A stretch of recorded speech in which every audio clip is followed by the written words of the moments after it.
Hello, so today I wanted to talk about committing to the present moment. And I've talked a lot about this need and importance of being able to be present, not dwelling on the past, and not anticipating or worrying about the future. And it's definitely a key to mental toughness, to being able to be present, to not let the discomfort of the unknown, of maybe the future, to override our ability to be present, or obviously that discomfort from maybe a past mistake to pull us away from being in the present moment.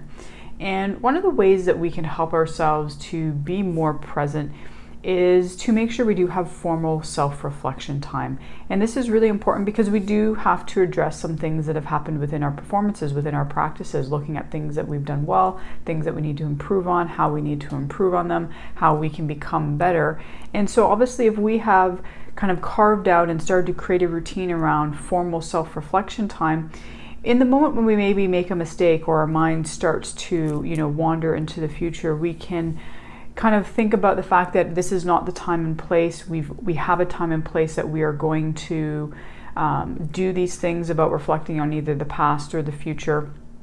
And that will be the time to look at these things, which can then maybe help us to bring ourselves back to the present moment. The best athletes have practiced, have learned to commit themselves to the present moment. And in that moment, that is when you're going to be able to fully display your capabilities and everything that you need. So let's look a little bit at this formal self-reflection, because as I said, it can help us in those moments be present.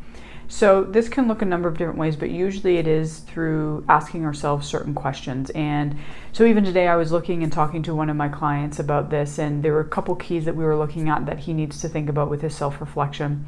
One of them is figuring out what was the point of something that he was doing, what was the purpose, because sometimes he can kind of focus too much on the results, and then the results and what he's wanting or his expectations does not match what the purpose or the point of what he was trying to do. So for example, he's a baseball player and he was in batting practice and he was deciding to use a wooden bat instead of his typical aluminum bat, and the whole point of him using the wood bat was to help him be able to make better contact, to hit a certain point on the bat more consistently, which when he then transfers this to using his regular bat should help him to, as he quote unquote says, crush the ball. But the issue was when he was doing the batting practice with the wood bat, his expectations were to crush the ball the way that he usually does with the aluminum bat. And that's not going to happen when you're using a wood bat versus an aluminum bat.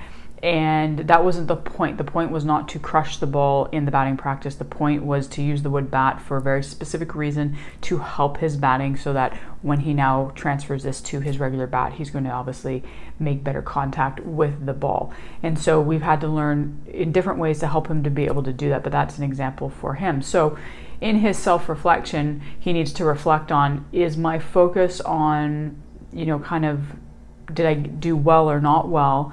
Is this based off of what the point was of what I was doing, or based off of the result of what I thought it should look like? So that's one thing for him that he has to ask himself. Another thing is he has issues sometimes seeing the big picture, seeing that, this one instance, there's something bigger at play. And so we've added a request or a question in there around kind of, what's the bigger picture here? How is this going to impact me in a beneficial way long term?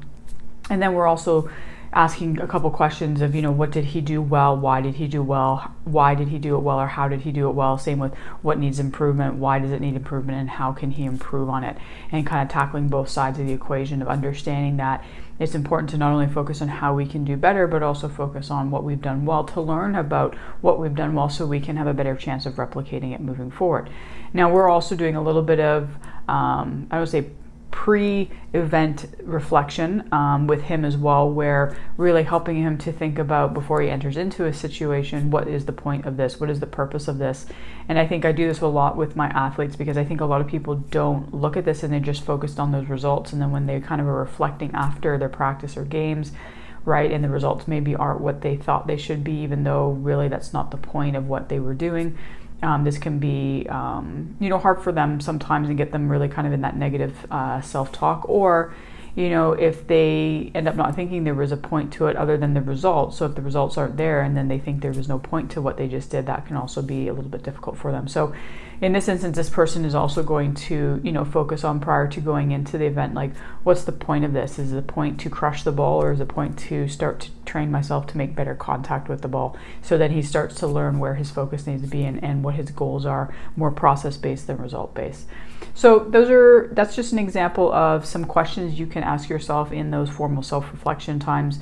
And as I said, the self-reflection is a great way to help us to be more present, because now we've designated a time and place to reflect on these important things that do need to be reflected on. But in the middle of a game or practice is not the time, and it can help us to kind of park it a little bit easier if we've created that separate time and space and make that a habit and a routine.